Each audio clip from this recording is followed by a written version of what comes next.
Hi traders, welcome to this video.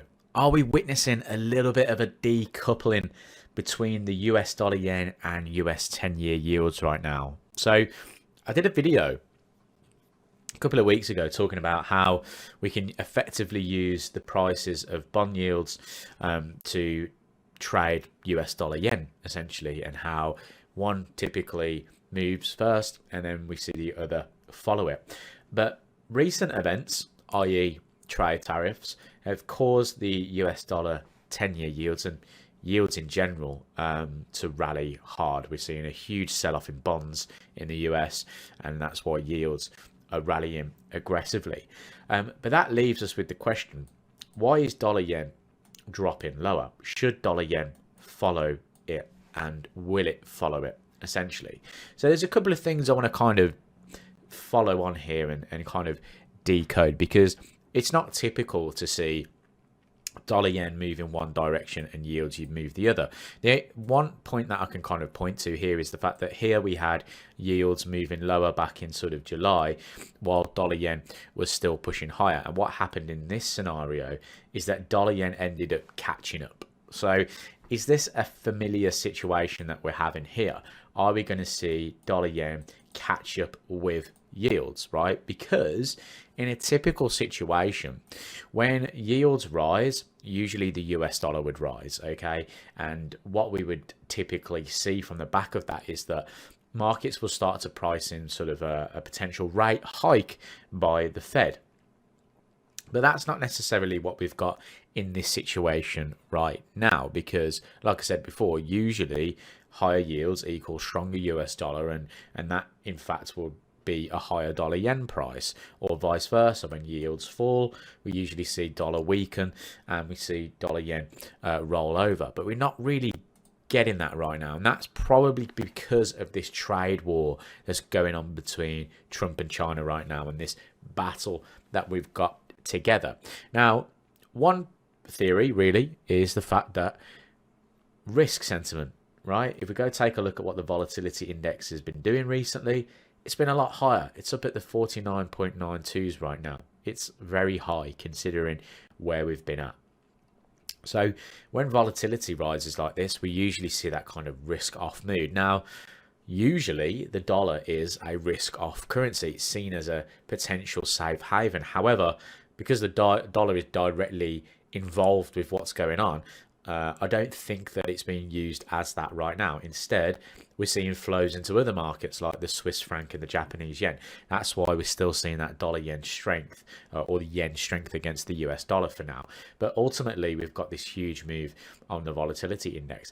If that does start to come off a little bit, then yeah, great. We might start to see that sort of dollar catch up with dollar yen catch up with the US 10-year yields. Another thing is obviously, are traders worried how tariffs are going to impact inflation going forward? And is that why we're seeing a huge move on the US 10-year? We're not just seeing it there as well. We're seeing it across the sort of long end and short end of the curve, where you've got 30-year yields up at now 4.88%, and we've even got US 2-year yields jumping slightly up to 3.78% right now. So the long end of the curve is where you're starting to see these kind of big moves coming in, because essentially what this is telling us that is in 10 years time, this is where they expect interest rates to be at 4.4%. On a 30-year, they're expecting it at 4.8%. On a 2-year basis, they're still expecting it to be a lot lower at 3.78%. So that is still quite a considerable way from where the current interest rate is, which is at 4.5% in the US right now. So they're expecting at least now, sort of, if we're going off a 25 basis points cut, we're at least 3 to 4 cuts coming from the central bank. So on a short end, we're still seeing that pricing coming in, but on the long end, we're seeing this move up. Again, this is kind of adding to that volatility within the markets. Now, we are seeing stocks rebound a little bit today.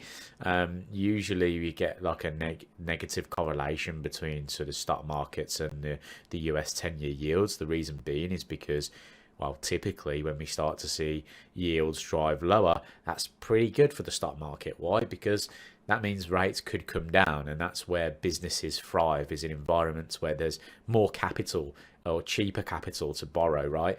So that's why you usually see that kind of inverse correlation. In 2022 we saw a huge rise in inflation, and that created this sort of downward year here right now. So what are we expecting here? If yields continue to rise, is that going to create this continuation of the stock market as well? But I thought it was just interesting to bring to your attention that we have got this kind of decoupling between the US 10-year yields and the dollar yen price right now. And is this something that we can try and maybe take advantage of? Is this something that we could look at and say to ourselves, well, is this a opportunity to try and close that gap essentially? And if we do start to see support being found here at 145, is the market going to move higher? The only problem I've got with it is obviously the fact that the market is feeling very much risk off, and we are starting to see Japanese yen being bought because of it.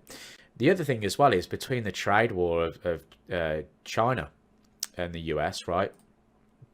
We're currently trading above that 7.4 area. If I just go to the daily chart here, we broke this long-term sort of area of resistance what we had on the US dollar CNH, and the market has now kind of broken through that, and that's obviously a bit of a devaluation of the yuan right now, which is something that China might use in order to kind of offset this risk of tariffs. The other thing as well is what we might see is that China might retaliate by selling US treasuries, right? Selling it to the market, which is causing this potential crash in the bond market, which is then going to send yields higher. And that's not necessarily what President Trump wants to see, is it? Because he wants lower yields, because he wants lower interest rates, as well as the fact that he wants to pay, or basically government debt he wants to be paying back at a lower rate. So it's a very interesting situation that we're seeing ourselves in the market, which makes it very difficult to trade in these conditions. I still feel like volatility, or the volatility index, is relatively high. Now, I imagine a lot of hedge funds would see volatility index this high and be like, we should sell this, because usually in the past when they do that, what it leads to is these kind of big moves in the market where you have these big downside moves and volatility. This was obviously 2020. We can kind of look back over 2018. This is what happened in 2018, where we had this large spike up, again tariff driven, right? That was the trade war narrative between China and the US back then as well, and it got to around 50s. Right now we're trading at 49.80, so it's looking very similar in that sense. So if we do go and have a little look at what happened back on the stock markets in 2018, you'll see that we had that kind of similar downside movement within the market, right? But then it recovered very quickly. This is obviously a deeper situation right now, so it'll be interesting to see where price goes. I was kind of wanting to do this video to bring your attention to the fact that if you go and look at dollar yen and you look at the correlation between the two, there is a separate situation going on, so it might create an opportunity, but at the same time you've got to be really careful of treading water around these moments. And I think if we are going to look at opportunities like this, they're best to do at a low risk. And that's one thing I wanted to kind of say in these type of market environments: lower the risk considerably, and be sensible with any kind of opportunities. So thanks for watching. I'll leave it there. I'll speak to you soon.